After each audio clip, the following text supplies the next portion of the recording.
이제 우리가 한번 이 코로나 시대를 우리가 보내면서 좀 요 감정에서 느낄 수 있는 것들을 한번 얘기해 보면 어떨까요? 저 같은 경우에는 제가 회사가 조금 거리가 멀어서 그게 저한테는 사실 좀 애로사항이었거든요. 그래서 금요일 하루는 재택을 했었어요. 음, 그런데 이제 코로나를 겪어보니까, 이거 이제 나 재택 좀 더 해도 되겠는데? 그리고 이게 당연히 회사에도 좀 리저너블하게 받아들여질 것 같아요. 여태까지의 어떤 업무 퍼포먼스나 봤을 때 재택을 해도 크게 문제가 없었는데, 그냥 재택 좀 하게 해줘.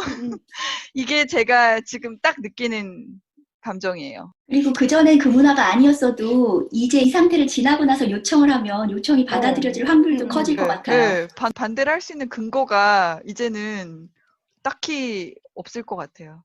약간 그 남자들 육아휴직 보는 것 같네요. 처음에는 아무도 안 하는데 안 그런 걸 하다가. 어떻게 해 하다가 맞아. 한번 해보면 실제 뭐 그거 별거 아니었던 너도 해, 그런 너도 게 해. 생각이 나네요. 예, 맞아요. 근데 저도 집에서 재택근무를 하는데 사실 저는 애기랑 저랑 둘이 있거든요. 우리 남편은 한국에 있어서 어쩌다 보니 기러기 뭐 이렇게 하고 있는데 애랑 둘이 일을 하니까 하나도 못해요, 진짜.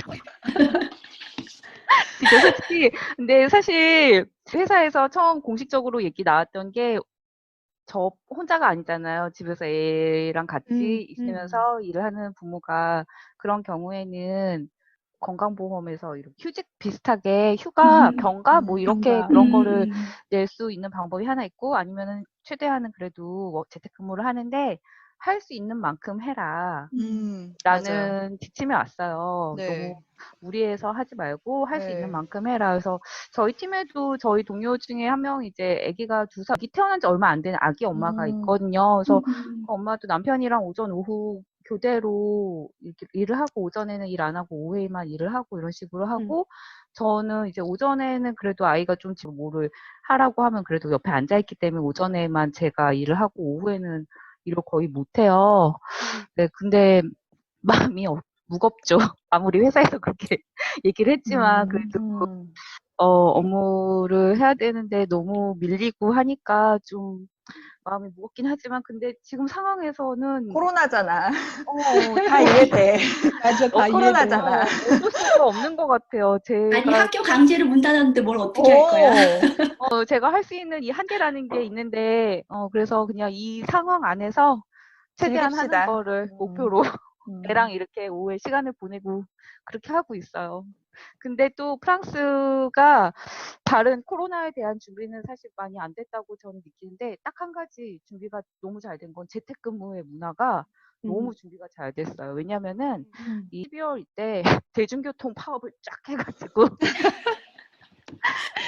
모든 회사들이 재택근무를 그때 엄청 많이 그때부터 정말 많이 했던 이게 잘 되어 마크롱의 빅픽처인가요? 흔하게 주기적으로 있지 않아요? 이번에 진짜 컸어요. 이번에 파업이 네. 진짜 심했어요. 그런가요? 그냥 역사적이었어요.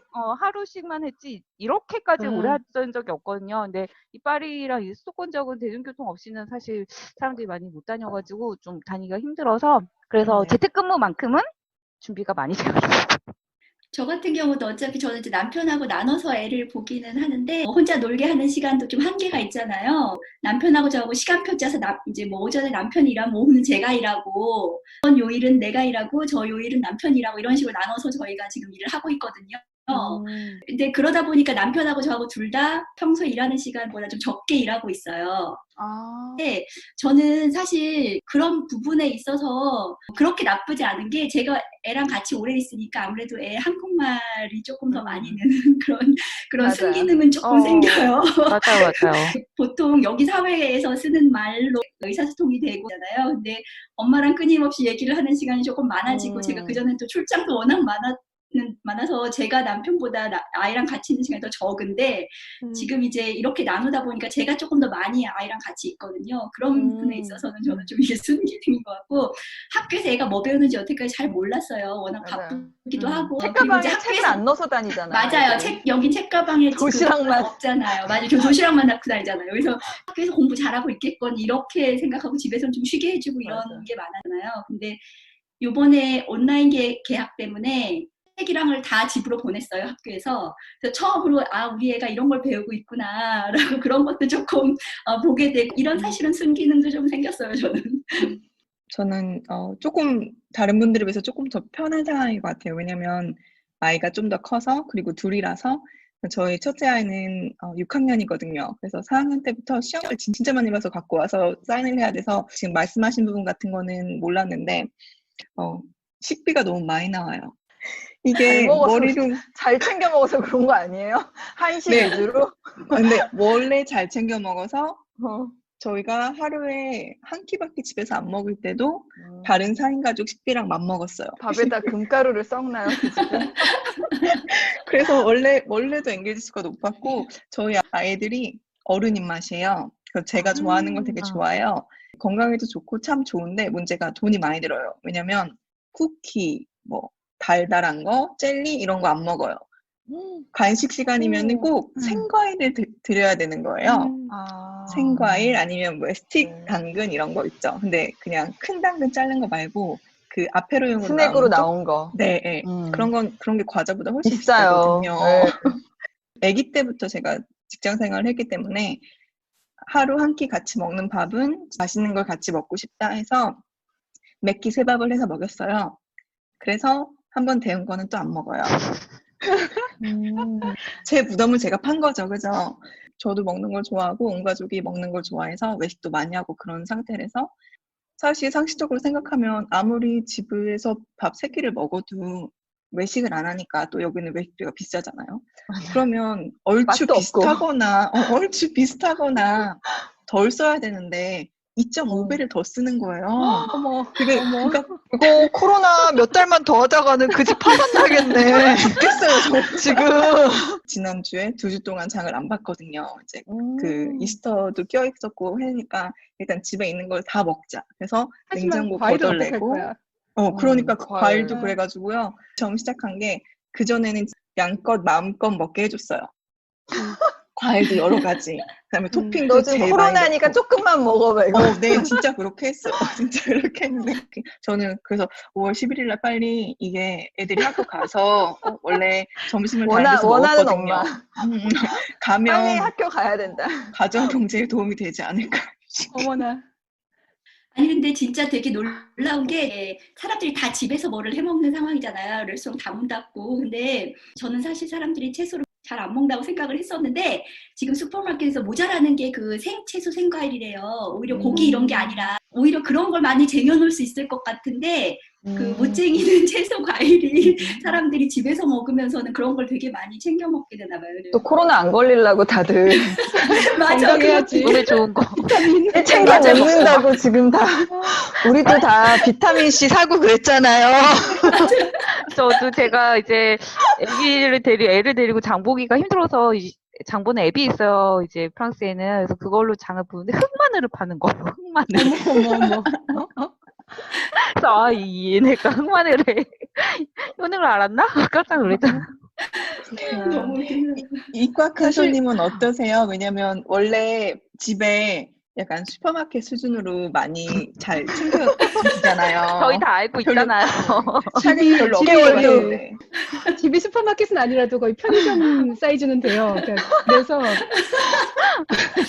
사실은 큰 영향은 없어요. 개인적으로는. 저는 화장지랑 뭐 샴푸 이런 거는 이렇게 세일할 때 6개월치 정도는 사놓기 때문에 올해 들어서 아직 화장지를 안 샀거든요. 그런데도 아마 한 서너 달은 아직 괜찮을 거예요. 안 사도. 우리 지금 여기 유럽에서 해결 안 되면 다 영국으로 빨리 가자. 비행기가 뚫려야지 가지, 비행기가. 맞아. 코로나 사태로 우리는 사실은 뭐 직업 자체도 재택하기가 굉장히 좋은 직업이고 어른 둘이니까 뭐 애들 공부 봐줄 걱정도 없고 그래서 모든 게 평화로워요. 아침 산책 매일 나가시고. 나의 삶에 이게 없네요. 네, 그리고 더 좋은 거는 평소보다 이메일이 거의 안 와요. 그러니까 맨날 이메일 와서 뭐 해달라 하는 이메일이 안 오니까 그러니까 내 페이스대로 내가 하고 싶은 일을 그냥 조용히 할 수 있어서 되게 좋고요. 개인적으로는 굉장히 다른 사람들한테 미안한데 개인적으로는 굉장히 평화로운 시기예요. 그렇죠. 평화로우신 분들도 계셔야죠. 어떻게 다. 네.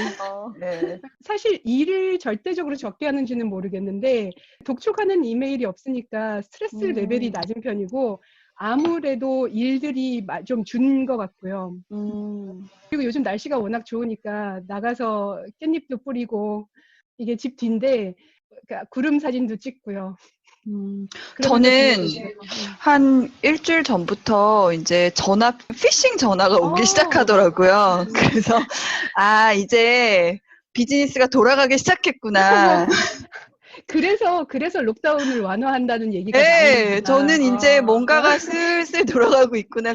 그게 경제의 지표네요. 전에 저는 그런 느낌 왔었고, 아이들이 학교를 오랫동안 못 갔잖아요. 그러니까 특히 이 사태를 이해하지 못하는 어린아이들 같은 경우에는 굉장히 느끼는 스트레스가 큰 것 같아요. 그래서 저희 아이도 좀 두려움도 많아지고, 이게 이제 점점 장기화가 되면서 계속 저희 아이가 매일 저한테 확인하는 게 엄마 백신 만들었어? 치료약 만들었어? 누가 어머나. 만들었어? 어느 나라에서 만든대? 이거를 저한테 매일매일 확인하거든요. 그래서 제가 이 문제를 가지고 학교의 담임 선생님이랑 그리고 이제 네덜란드에 이렇게 아이들 뭐 이런 심리 같은 걸 도와주는 다른 여러 센터들이 있어요. 그래서 그런 곳에 문의를 해보니까 이미 너 같은 문의를 너무 많이 해. 아이들이 지금 너무 불쌍해. 그거를 어떻게라도 더 이상 아이들에 대한 스트레스, 또 네덜란드는 아이들 이러면 완전 다 패닉이거든요. 그래서 이제 아이들이 이제 막 점점 지치고 스트레스 받고 그거를 스트레스를 집에서 받아줘야 되는 부모들도 이제 막 그런데 관계 기관에 호소를 하기 시작한 거예요. 그러니까 이게 공문이 딱 하나 내려오더라고. 내가 이제 딱 그 문의를 하자마자 아, 이렇게 아이에게 얘기해 주세요 하면서 나오는 걸 보니까 제가 아, 이제 뭐가 어떻게 되든 간에 봉쇄를 빨리 풀려고 하겠구나라는 생각이 바람직하지 않은 방향인 거는 맞는데 아직은 사망률이 너무 높아서 근데 어쩔 수 없으니까 하는 것 같아. 여기서 이과의 생각은 이참에 그 제너와 종두법에 대해서 가르쳐 주는 거예요. 이 종두법이란 무엇인가? 언제 사람들은 백신이라는 것을 알게 되었나? 이런 이제 공부도 시켜주고. 자연스럽네요. 좋아요. 네. 제가 아는 집은 이 요즘 손씻기랑 이렇게 소독하고 이런 걸 너무 강조하니까 나중에 애들이 그 OCD 되는 거 아니냐고, Generation of OCD가 생길 거라고 뭐 그런 얘기도 사람들이 농담 반, 진담 반 얘기하더라고요. 요즘 뭐 만지면 안 된다, 씻어라, 손 씻어라 이런 걸 너무 강조하니까. 프랑스는 저기 락다운 초기에 학교에서 단체 메일로 보내줬어요. 교육 자료를 어린아이들에게 코로나 바이러스에 대해서 설명하는 법 해서 어린이들이 비교적 안전하지만 다른 아픈 사람이나 이 노인분들에게 이 코코라고 이렇게 또 이름을 적어가지고 코코를 퍼뜨리기 때문에 우리가 집에 있는 거라고 근데 곧 학교로 돌아갈 수 있을 거다 뭐 이런 희망적인 내용으로 약간 만화처럼 만들어가지고 이걸 보여주라고 이렇게 전국적으로 보내줬더라고요. 저희 아이 반에서는 그 코로나 바이러스 사진을 선생님이 이제 보내주면서 너희들이 이걸 물리칠 수 있는 해피 바이러스를 만들어봐 이런 게 약간 이렇게 미술 과제처럼 그렇게 해가지고 보내주고 이랬어요. 그러니까 아이들한테 조금 더 이것 때문에 학교를 못 가지만 좀 긍정적인 생각을 하게 해주려는 그런 식으로 이렇게 좀 유도가 되는 것 같아요. 저 같은 경우는 아까도 얘기했다시피 애들이 되게 어렸을 때부터 풀타임으로 일을 했기 때문에 방학이라도 또 애들 캠프 가고 뭐 한국 가고 휴가 가고 그죠. 하면 다르잖아요. 근데 일상을 이렇게 나눈다는 기회가 없었는데 정말 순기능 같고 저희 처음 얘기했을 때 얘기하셨던 그 본질로 돌아가라는 이야기 그거를 맞아. 지금 살고 있는 거 아닌가. 그래서 정말 힘들기도 하고 불안하기도 하지만 깨달음을 얻는달까? 이런 장점도 있구나. 그렇죠. 우리도 코로나의 이 사태로 저희가 이렇게 또 유튜브를 시작하게 되지 않았습니까? 맞아요. 그것도 우리 인생의 순기능이라고 할 수 있죠. 순기능일지 역기능일지는 두고 봐야 아는 건데. 여러분 이제 시간이 다 됐습니다.